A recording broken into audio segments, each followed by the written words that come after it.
Boys, finishing off our journey on the Shopify Future of E-commerce Report 2021, Trend 5, retention becomes a top priority as acquisition costs rise. I feel like that should say. It doesn't. Yeah, you've missed a word there, haven't you? Isn't it?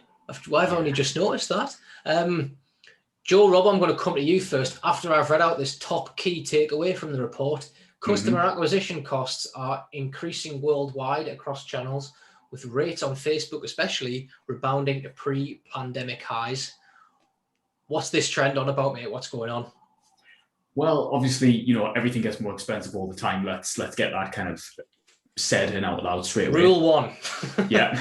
But if we look specifically at digital and in our neck of the woods, then yeah, particularly on Facebook, people were on furlough, they were locked inside, they were bored last year. So everybody was scrolling, seeing lots more ads than usual. And it was cheaper to run ads on Facebook and Instagram. It was that simple.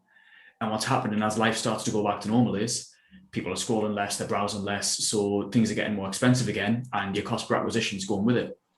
And then, on the other side of things, Google Ads is an auction, that's always getting more expensive all the time. So if you're selling online and you're paying for any of your traffic, then it's probably getting more expensive somewhere.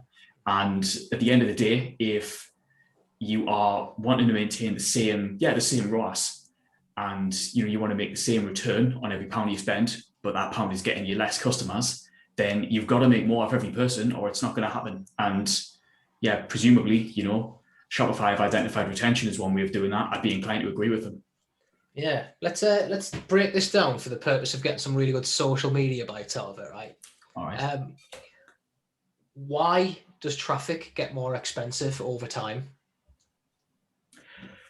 Well, I think that the biggest thing is that in the vast majority of your pay-per-click landscapes, all of the clicks, all the traffic is bought through an auction. So, it's as soon as you've found that little pocket, whether it's an audience or a keyword or whatever, where you're making money, then you spend more on it, you try to win more auctions, whatever it might be. That involves putting your bids up. And so what does everybody else have to do in response is put their bids up. And so even if everything else stays the same, if the conversion rate stays absolutely identical and everything else, the cost of the click creeps up over time. And so the cost of the acquisition does exactly the same thing.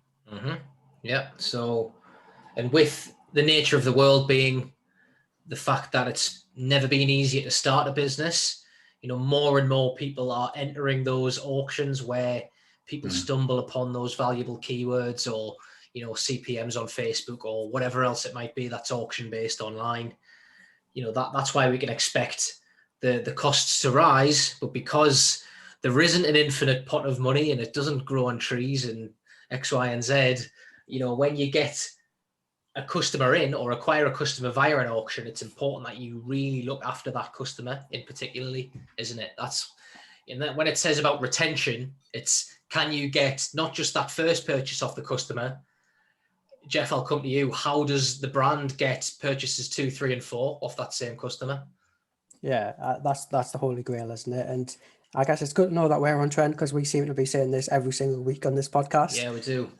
Which is fantastic. It's good to know we're in good company, though. You've got the CMO of Privy saying, I love this quote. He said, social media is always changing. Facebook changes, Google changes, everything changes, but email stays the same. And I love that. Your email is largely unchanged from 1995 when I first got an email address, something like that. It's pretty much the same. Social media algorithms come and go and costs rise and stuff like that, but email inboxes are exactly the same.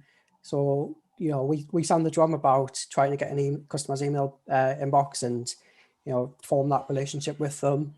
And, I just largely echo that statement. If you can get in that email inbox, you don't have to pay for that click again. You can get the retention. They've opted in to receiving your retention. And if that's not one of the best ways to continue reaching the customer, I don't know what is. Your email list is a list of people that have said, yes, talk to me often, talk to me regularly, and occasionally advertise to me. And you know what? I might just buy your products off the back of it. And it's actually free to reach those people. We've literally just come off the back of a trend where we've talked about competition rising and how customer acquisition costs are going up. Email always is the best ROI channel. So, getting in front of those people, it's just a no-brainer, isn't it? Yeah, it's an owned channel as well. is the thing. You know, if Facebook and Google want to change their algorithms tomorrow, then they can. But what they can't do is change what your email looks like in someone else's inbox. And, you know, we've just come off Trend 4 there talking about being on a marketplace versus owning your own brand. When it comes to your traffic, being on Facebook, Instagram, Google is being on the marketplace for that traffic versus being on email, which is, it's the equivalent of having that store that stands alone and is, you know, completely free of all those restrictions. So, you know, yeah, if you agree with anything we said last time, then the same applies here. Great point. Yeah, the uncertainty of not knowing where your traffic's going to come from, being at the mercy of Facebook and Google, you know, it's not a, yes, that's how you get the majority of your traffic at the moment. It's just the way it is, but, you know, it's not the best idea.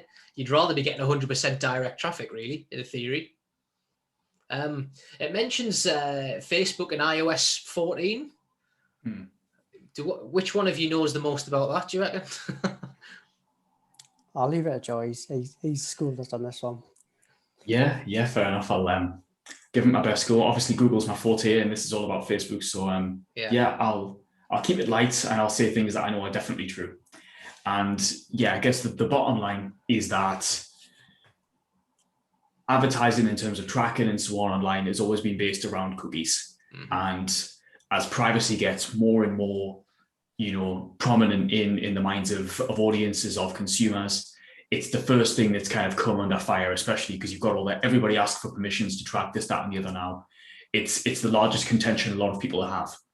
And so the short version is that Apple have massively cracked down on basically the amount of data, the amount of signals that you can send with a given cookie, especially when someone hasn't opted in. So what's happened is, if you don't consent to being tracked, and that's actually sort of an in-app prompt now in iOS 14.5, then you can still send a tiny little bit of data. You know, you can send one given event, whether that's an out of basket, whether it's just a purchase without the price or something like that, then you can get that one thing. If they opt in, you can have a few more.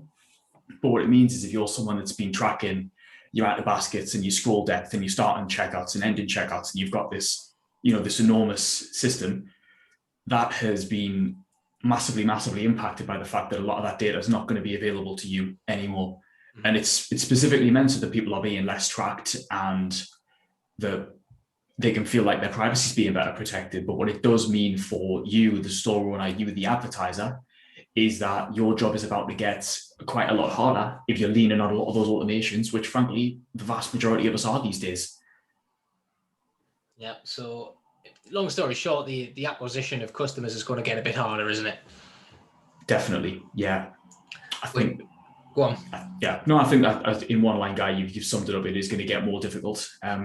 Your conversion data on Facebook is about to be... They're going to statistically model it, basically, so they can track sort of, I don't know, a quarter of your customers properly. And they're going to use that to estimate what the other 3 quarters did. And I think the risk there is obvious. Crazy. What about this section? Brands explore new channels, but focus on existing customers. Jeff, I think you'd be good for this one. Yeah, I mean, like, you know, as Joe says, like, privacy is going to become probably one of the world's biggest issues in the next 10 years or so. It's going to become harder, more difficult, more expensive to acquire those first customers through the channels that we're so used to nowadays. Yeah. So I guess the flip side of that is, you know, how can you acquire customers unusually? It's very, very easy, and the big boys have made it so easy that we're dependent on them now to go to Google and find a product. What are the unusual or the less thought of routes to acquiring customers, and can brands use those instead? Shall I give you a wonderful example I saw recently? Burger King in real life sponsored Stevenage FC, and therefore, with the rise of streaming platforms like Twitch, Stevenage quickly became the most selected team on like career mode on FIFA.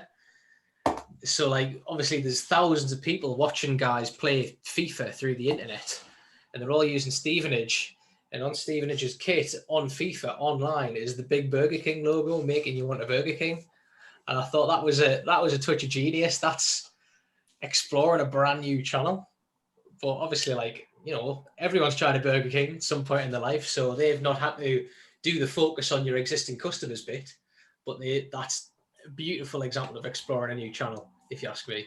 Yeah, it's pretty out there. But I guess if you did a cost comparison to like display advertising through one of the big channels or bigger networks, what would the equivalent be?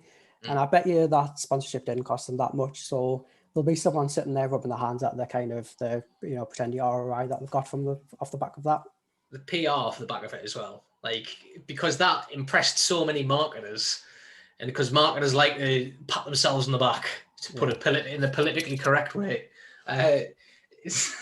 Just to say, look how great this marketing campaign was. If you can find a good marketing campaign that a marketer will share with other marketers, you can guarantee that campaign will go absolutely fucking miles. It's an easy shortcut, isn't it?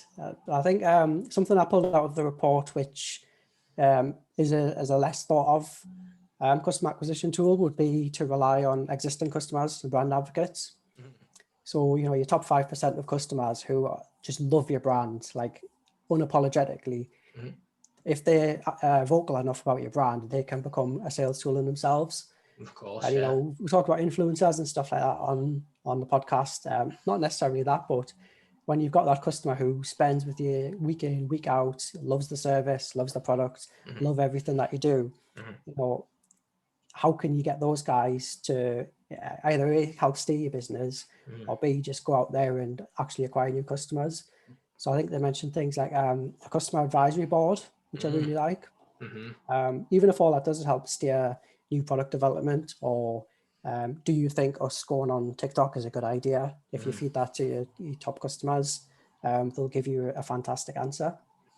Definitely. I think there's always, why aren't more brands thinking of their best customers as micro influencers, if you like?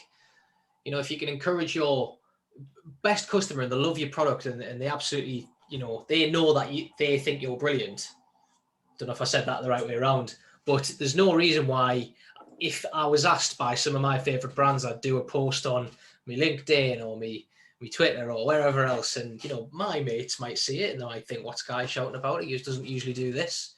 If you do that hundreds of times, you're going to get a lot of people trying your product for the first time, and it's probably quite cheap customer acquisition. That it's underused. I think at the most basic level, there's I've just moved back into central Newcastle after being a couple of dozen miles out, and the number of people that are sharing things from cafes and food trucks and stuff like that, suddenly like I'm looking to get back into that, and I am just paying that little bit more attention to what those guys are doing. But then if you go to the opposite end of the market, to the sort of the stuff that's much, much higher in price, I guess the guys that are doing it really, really well is Tesla. And they all always get heralded as there's they don't spend anything on marketing, they don't spend anything on advertising, which in absolute terms is true. But if you look at how evangelical their fans are, how probably to a scary extent that they literally won't hear any criticism or find a way to denounce it as fake news or something. But in terms of having people that are going to be, staunch, permanent brand advocates, and they do have those referral codes where if they refer someone and that person buys a Tesla, then there's incentives in it for them, like good ones as well. And at the end of the day, when you've got, someone that has something like a Tesla, or even if it's like a smaller piece of technology, but if it's in that sort of fanatical community, and you can make it so that the early adopters can profit off the sort of the next lot in a way where everybody wins, then it's not free, and you should consider it marketing spend, because you are having to subsidize, tens or hundreds or thousands of costs when everyone's getting discounted through referrals. But it'll grow your brand like nothing else. And the guys that did it really, really well a couple of decades ago was PayPal, which is also Elon Musk's brainchild, so it's probably his favorite technique, as there's obviously a trend there. But they literally paid to grow their community for months, if not years at a time. And then eventually they had this enormous community that thrived off itself. And if you've got the sort of product that lends itself to that, you've got to give it a go. But what that screams to me is that the key to retention, which is what this trend is all about, is having a good product in the first place. You're not going to get those customers who will, either buy from you again and again and again, or alternatively, wax lyrical about your product to their friends, the family, and whoever else wants to fucking listen, unless the product's any good. Like Tesla are the best electric cars in the market, and that's how they've earned that recognition. PayPal, I didn't shop much online in 1999 and the early 2000s when it became a thing, but I imagine that was the best payment gateway available. So not enough people. I always think of sales will become a function of your product multiplied by your marketing. That means if your product's shite, it's worth a 0.1 or a 0.2, even if you put the best market in the world to that, it's only going to get so far. Your product needs to be great first, and that's how you retain customers. Yeah, I think it's about doing it intentionally. So just this afternoon, Guy, I shared the Aura ring, I think it's called. Yeah. I had never heard of this ring before. I've never seen it. I'm not in the market for one. Mm-hmm. I've seen a really, really strong recommendation from someone. Right. I love my Aura ring, and I've shared it with you guys, and I'm considering purchasing one. That product must be really good for that person to shout about it. However, there was a whiff of there's some intentional referral marketing there behind it. However, I think it's the case of if you know your product's really strong, go out and do it. Yeah. More often than not, if people love your product, they will shout about it. Yeah. Definitely. And going back to Joe, I think there's a case for, you wouldn't think necessarily that making your product better or adding a new feature or updating it so it becomes better as marketing spend as such, because that's not like, spend a bit more on Facebook and Google and you're going to acquire more customers. But if you spend a bit more on your product and make it better, more of your users are going to tell more of their friends about it, and that's going to acquire customers. And Joe, in a similar sense, you mentioned about doing a bit of marketing spend on making your delivery better and just making that experience better for customers. So I wonder if there's a case for, unobvious bits of customer acquisition spend, where it's not, immediately apparent, but if you do this, you will get more customers by a second order effect of your product being better, or the delivery experience being better, or the marketing being better around your product. Absolutely. Yeah. I think if you look at the physical presence of a brand in the world, and the one that sticks out to me a lot is the number of times you're walking up the high street and Coke have got a whole bunch of representatives there with like the big sort of bins, and they're literally just giving out free cans. And it's not like no one's ever had a can of Coke before in their life, certainly not if you're sort of any kind of age. But it obviously works for them. They obviously must be tracking and measuring this stuff, and it works, and they keep doing it because it's just keeping their name out there. And if you look at, it's not something we do very often, there's not many of us in the agency or even in the world of agencies really that are sort of officially formally educated in marketing. But if you look at like the formal definition of marketing as of, a couple of years ago, at least, it's about the creation and the distribution of value. And whether you create that value by making your product better, making your shipping better, improving your packaging or whatever, and doing it in a way that people will talk about it, that, in theory and in practice is marketing. But because it's not coloring in, people don't see it that way. Because it's not coloring in. Spot on. Oh, God. Jeff, did we ever talk to you about voice search? I think we've glanced over it a couple of times. Because it's going to top 40 billion in the US by 2022. Well, it's like hearing the stat about, fossil fuels running out. When I was growing up, it was like fossil fuels are going to be gone by 1995. And then it was 2020. That number seems to just been extrapolated from a graph somewhere. Has anyone purchased anything using voice search yet? Nope. No, closest I came was, do we not have a conversation that time when we nearly accidentally bought some fish fingers in a really early episode of the podcast? We did. That is still the furthest down an e-commerce funnel I've gone in voice search. Crap. Until somebody that I know actually buys something vaguely, specific and not just a generic notepad or toilet paper or something like that, call me a cynic. In a perfect world, let's fast forward 10 years, you might reorder your favorite brand of t-shirt or, I don't know, like it might become a loyalty tool in that sense, but I'm not going to do it. If we go to our Google messy middle buying journey report as genuine exploration or evaluation of a new product decision, that's not going to happen, I don't think. But it could become a loyalty thing. No, I agree. I think it's funny that they've chosen to highlight it specifically in this trend that's about retention, that's about building that brand, because at the end of the day, it's like you say, maybe you would use it to order toothpaste or something, but you're never going to say, Alexa, I'm looking for a new whatever, and expect it to wax lyrical about features. You're certainly not getting a fantastic landing page or a product image or a product video, are you? Because it's literally impossible. And I know you get the speakers with the screens, but at that point, you're just back on a computer. It's the same thing. Absolutely. Something in the report does touch on, kind of intrinsically linked with that, subscription models. Something I've got a bit of a bugbear with. It's an easy retention model these days. You buy some toothpaste and you've got Amazon saying, we'll send you toothpaste every month if you want. Everything will become a subscription because it's easy sustained revenue for guys. There's got to be a revolt eventually. Like everything is just becoming a subscription model, and people are okay at the moment where you've got, your Netflix and your Amazon Prime and maybe a couple of other things, your Harry's shaving blades and stuff like that. But, you get it in software now. It used to be a time when you could just buy a piece of software and you owned it and it was licensed. Every piece of software now is on subscription. People are already fed up with that trend. It seems to be breaking into, every single possible thing that you can purchase. And at some point, your current account's just going to look like a list of subscriptions to a million different companies. And it works with some products, but I think people are pushing that one a little bit too far. Yours will be loads of food brands, won't it? Well, yeah, I mean, even with food, do you want a bread subscription? Not really. Have you got any? I've had a few, and I've dabbled with them, and got bored with them very quickly.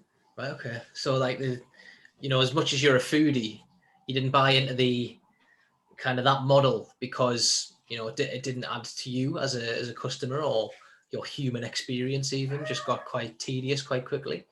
Yeah, and I mean even you add in the surprise element there where you're getting something through the post which you don't know what it is. Ooh, I wonder what's in this month's box. There's a vague element of interest which fades out quite quickly there, but more so in Amazon are really, I feel, pushing it quite aggressively. So you buy something and they're saying, we'll send you some more later on. Just tick the box and we'll keep sending you it.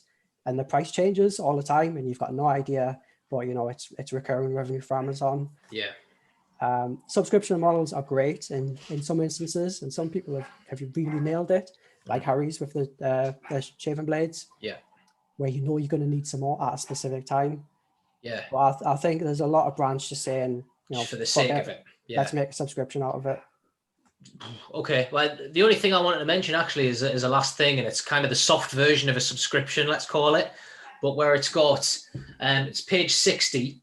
It says what you should do as a brand is set a 60, 90 or 120-day target lifetime value to align the customer acquisition costs. Now, I think that's something that's actually incredibly clever and not talked about anywhere near enough in e-commerce. It's like if you know you can acquire a customer on a certain product, but you don't have to make the ROAS of 5 or 6 to know that you're in a handsome profit. You can afford to go down to a ROAS of 4, let's say, and afford more on the cost per clicks and therefore dominate that auction a little bit more, acquire more customers. But you've got a really clever upsell on the back of it that if someone's bought X product, you can get them on the email list and sell them Y and Z product at the 60 and 90 day mark, because it also aligns into the experience that the customers just had. There's loads of applications of that. Again, food's a great one. It can be done in fashion, products like razors, and, you could sell a really nice razor if they bought an expensive one. What about in 30 days time, a luxury kind of cream or, moisturizer or something like that? Just a play that it feeds really well into the numbers, but again, I don't hear enough of it. Yeah, the one time that I've really had any lasting exposure to this was the first industry that I ever worked in as a Google Ads guy was casino. And that's a place where the clicks are incredibly expensive. Your CPAs are well into triple figures pretty much all the time. And so the idea of getting that to be sort of day one profit was impossible.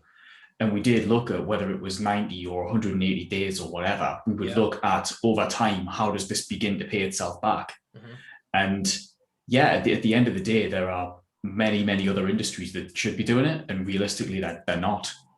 And I think, like you say, for me, as a guy who's running ads, the most important thing is that, every conversion, just because you have to go, further up the funnel with your traffic, you have to look at people that are their minds less made up, but you have to get in front of them sooner because the people whose minds are made up, you've run out. The clicks get more expensive through competition and auctions and so on. Every conversion costs incrementally more than the last one. If you want 100 sales, it does not cost 10 times as much as getting 10 sales. It probably costs 12 or 15 or 18 times as much, depending on, how much more every conversion costs. And if you're looking at that day one profit, then you are going to hit the bottom of the barrel for what you're willing to accept very, very quickly.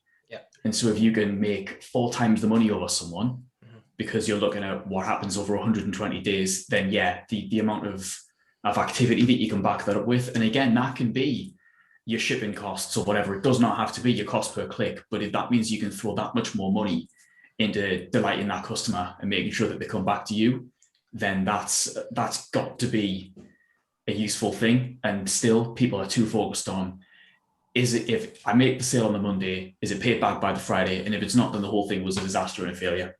And it's going to leave a lot of people behind.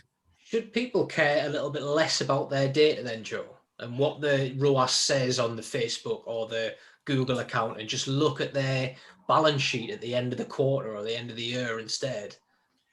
I think there's a mix in between, At the end of the day, one of the hardest things when I was in casino was that people, if they're going to play on that first day, if they're going to, play a card game or whatever, then it's going to be such a small fraction of the value that you can't make a decision about whether it succeeded or not at the end of the week, at the end of the month, because there's so much more value left to come.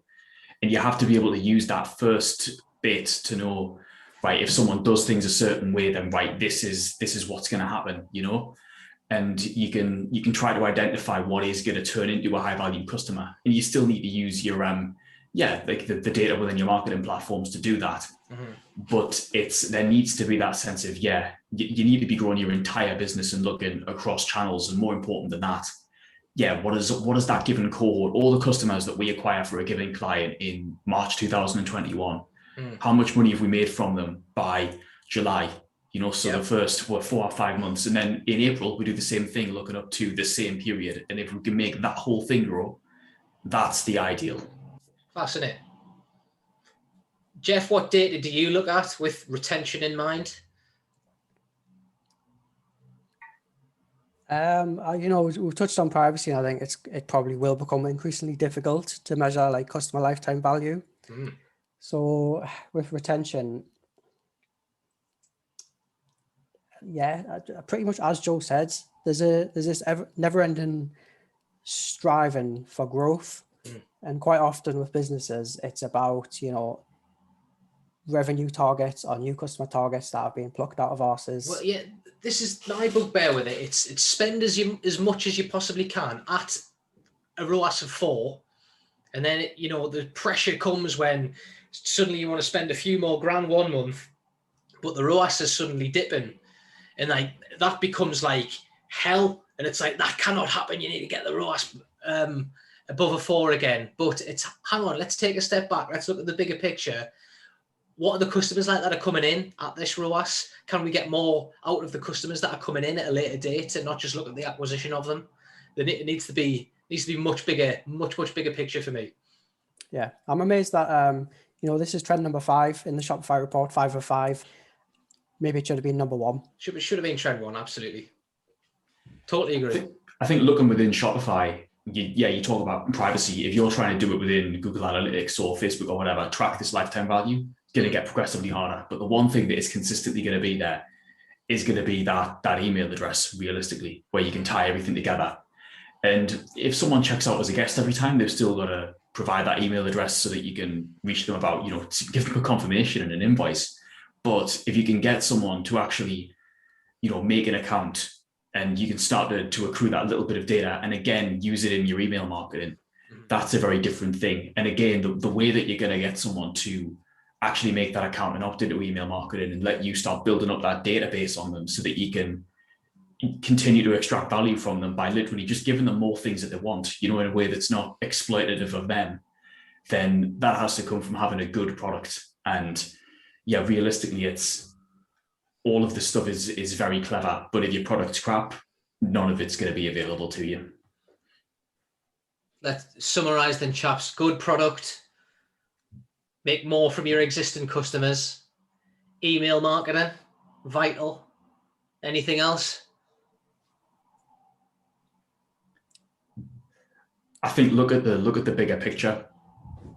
There are a lot of people that are running ads on, say, YouTube, and because it doesn't specifically convert within the world of Google Ads, they decide it failed. But actually, if you look at how many people search for their brand or for a generic term in their industry, it's obviously been a game changer. But you have to look at the whole picture, and that there's going to be interplay between your activity. That if you really do want to retain customers and see this growth, you have to be looking for it and actively use it, having that as a goal in your mind of we want to increase that interplay. We want to see the whole picture lift up.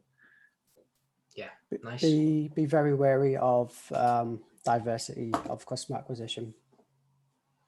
Yeah, cool. Right, that concludes then our trip through this report. Have you enjoyed it? Yeah, absolutely. What's the key takeaway from the whole thing? Post your store on Shopify.